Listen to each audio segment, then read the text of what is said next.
Don't worry at all. How are you? I'm good, thanks. Good. Yeah. So we met at that media lunch for Ah, this book. I thought you looked familiar. I'm the one from Amarillo. Right, that's right, of course. Without the Yeah. Texas accent. Yeah, I doubt there were any other book critics there who were from Amarillo, but I could be wrong. So we'll talk for a little bit, about 10 minutes or so, and then this is not live, we'll take the best parts of it, and Okay. All right. then we'll publish this at PubDate. All right, let me adjust this. Am I framed all right for you there? Or? Yeah, it's Okay. great. And so are we talking to you from Santa Fe? Yes. Okay, Mhm. nice. So my first question is, are you insane? Well, yes. The answer is yes. I do dumb things, and this is certainly one of the craziest. Right. If I were your mother, I would definitely ground you. Well, she grounded me so many times that it lost its effect. But, to tell you the truth, I lied to my mother and didn't tell her what I was doing. But my darn brother did. So after I got back from Honduras and she learned that I had this terrible disease, she called me up in a total panic, and I had to call my brother and bawl him out. He's a doctor, though. He thought it was pretty interesting that I got sick. He Right. had professional interest in it. Right, because the infection or the disease that you got is relatively rare, right? Well, it's rare for first world people to get it, but it's rather common among very poor people in the tropics. It's actually one of the most severe of the neglected tropical diseases. Mm-hmm. Yeah. It's in fact the second deadliest parasitic disease in the world after malaria. And remind people what it's called again? It's called mucosal leishmaniasis. Mm-hmm. And I would definitely recommend that you not Google that and look at the pictures. Right. So since we'll be releasing this on PubDate, and people will be new to the story, obviously, in your fiction is full of adventure. The nonfiction that you have written, you're kind of an explorer at heart.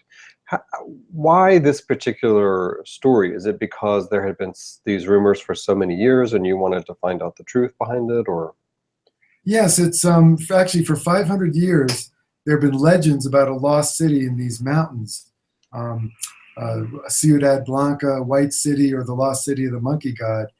And certainly during most of the 20th century, people have been looking for it. A lot of crazy people, adventurers, filmmakers, archaeologists, legitimate archaeologists. It's been a tremendous story even before it was found. So I learned about it about 20 years ago and learned about this guy named Steve Elkins, who was involved in an obsessive search for the White City. And I just got fascinated with what he was doing, and we became friends, and I followed the story for 20 years, absolutely convinced that he was never going to find this White City, or lost city of the monkey god. And lo and behold, he did. Well, he found a lost city. Right. And so, having discovered it, what happens now exactly? Well, it was discovered by using LIDAR, which is a very advanced technology, from the air in 2012. Steve and his expedition flew a plane carrying $1 million LIDAR instrument over three unexplored valleys in the mountains of Mosquitia in Honduras, where some of the thickest jungle in the world covers just relentless mountain chains. And they found 2 lost cities, not just one, 2. Absolutely incredible, both belonging to the same culture. And so in 2015, we went in and explored the first of these cities, and it was incredible. We found remarkable things, pyramid, plazas,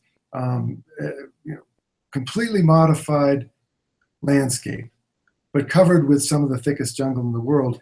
And we also found a cache of extraordinary sculptures that have been placed at the bottom of one of these pyramids. We found just their heads were poking above the ground, these stone jaguars and snakes and vultures and so forth, thrones and jars. It was amazing. The excavation of which in 2016 revealed over 500 objects. And so there was a great mystery. Why were these objects left at the base of this pyramid? And they appear to have been left when the city was abandoned. And, you know, the excavation did in fact reveal the very tragic answer to that question. Yeah. And so both the discovery and the excavation, what could that mean for Honduras and the local people and the local economy? I mean, it's so impenetrable. There wouldn't be any possibility of making it a tourist site, right? No, the president of Honduras has talked about making it a tourist site, but the problem is that the leishmaniasis in the valley, I mean, it is a hot zone of absolute unprecedented virulence. I mean, 2/3 of our expedition came down with it. Hondurans, Americans, Brits alike, everyone got it. And since that time, archaeologists have come down with it, more soldiers have gotten it. It's a terrible disease, very difficult to cure, and this particular strain is the worst there is. It's awful, very difficult to cure. So I think that means there's not going to be any tourism in the valley for a long time. Right, right. But it means more to Hondurans on a spiritual level. I mean, the Hondurans have a bifurcating history in the New World and in the Old World. They are a mestizo, a very vigorous and vibrant mestizo society.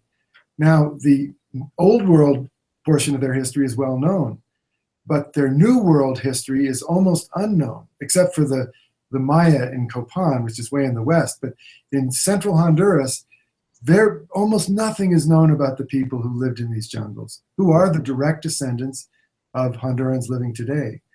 So the discovery is really great for them. It teaches them about their past, and all people need to know their past in order to sort of know their present.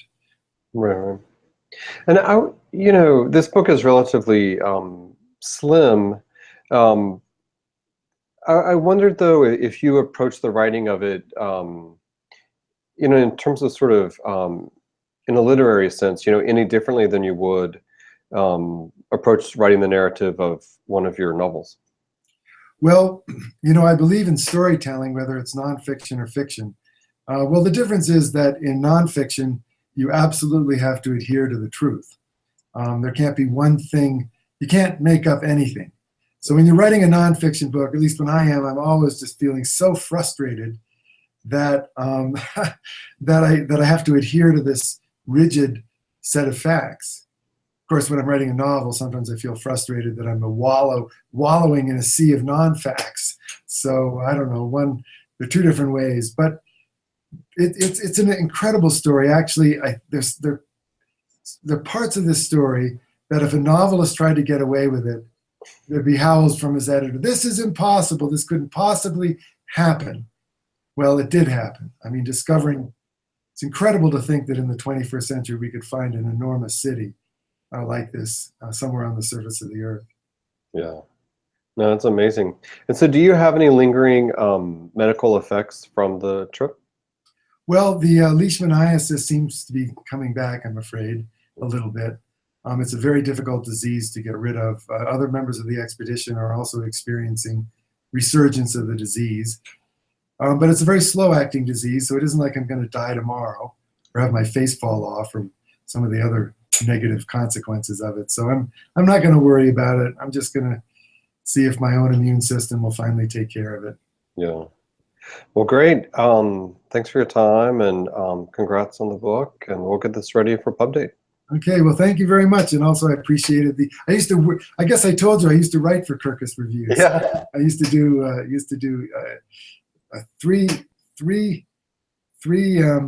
reviews a week for $35 each. Oh my God! Wow. But that was real money back then. Yeah. Nice. Well, we're glad you're so successful now. So. Well, thank you. Yeah. Appreciate it. All righty. Well, good luck with this, and happy holidays. All right. Well, you too. You too. Okay. Talk to you later. Bye-bye. Okay. Bye-bye.